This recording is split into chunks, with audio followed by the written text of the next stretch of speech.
What do you feel the importance of test series specifically for prelims examination? Test series are really important.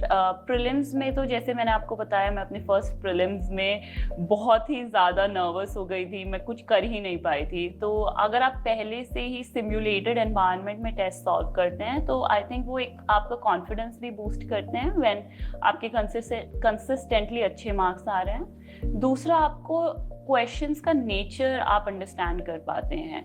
कई बार क्या होता है कि आप जब रियल एग्जाम में बैठते हैं, रियल प्रीलिम्स में बैठते हैं, तो there are only 40 to 45 questions होते हैं जो आपने पहले से देखे हुए होते हैं। वो भी मैं ज़्यादा ही बता रही हूँ, या आपको आइडिया होता है जिनका फेयर।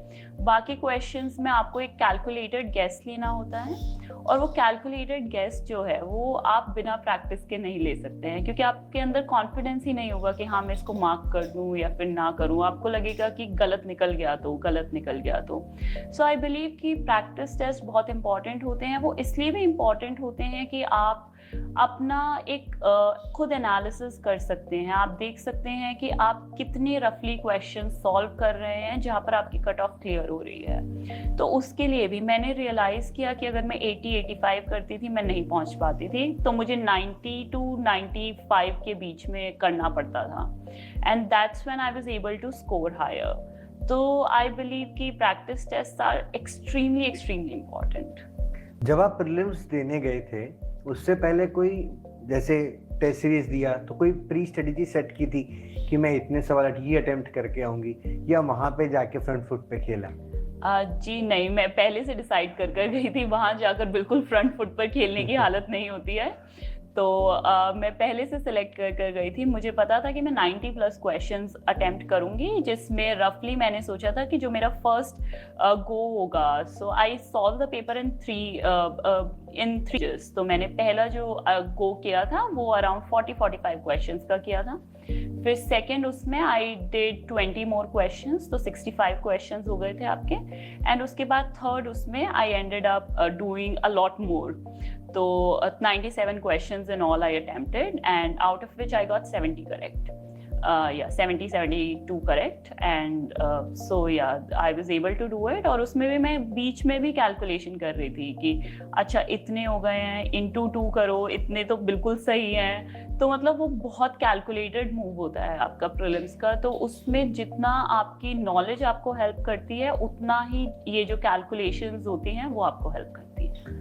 प्रीलिम्स का जो जीएस पेपर नंबर 2 है, द सीसैट, ठीक है, उसको लेकर ना काफी बच्चे घबरा जाते हैं, उसको आपने कैसे मैनेज किया? मैं सीसैट का बोलना चाहूँगी कि मैंने कभी सीसैट के लिए अलग से प्रिपेयर नहीं किया था, और मैंने तीनों गो में सीसैट क्लियर किया था। फर्स्ट अटेम्प्ट में I was getting around 100 marks in CSAT, approx 100, and second attempt में दे reduced to 85, between 85 to 90, and then third attempt में they reduced further, 82.5 कुछ आए थे, but again 66.6 से तो काफ़ी डिफरेंस था ही। so I was in a safe zone CSAT में, बट मैंने कभी प्रिपेयर नहीं किया था। अब सीसैट पेपर अगर आप ध्यान से देखेंगे तो उसमें इट कंप्राइजेस ऑफ 3 सेक्शंस। एक आपका होता है जम्बल्ड अप, बट रफली ब्रॉडली आप उसको 3 उसमें डिवाइड कर सकते हैं। एक आपका क्वांट्स होता है, दूसरा आपका रीजनिंग होता है, and the third one is reading comprehension.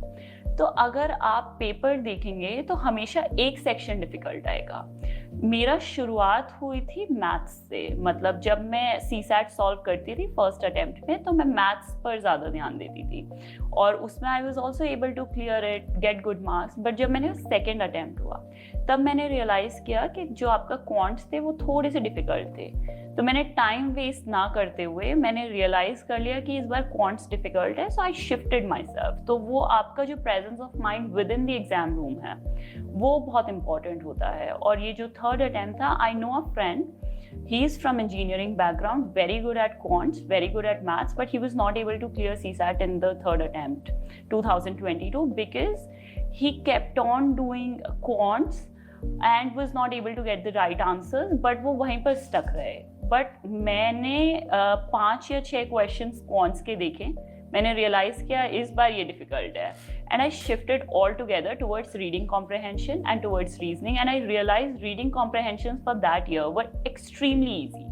So you could have easily gotten marks there. तो फिर I would say कि CSAT में you need to realize कि कौन सा section difficult आया है, be able to move to the other section very quickly, क्योंकि time waste करने का scope नहीं होता है.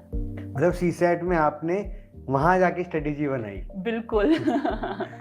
ग्रेट. प्रीलिम्स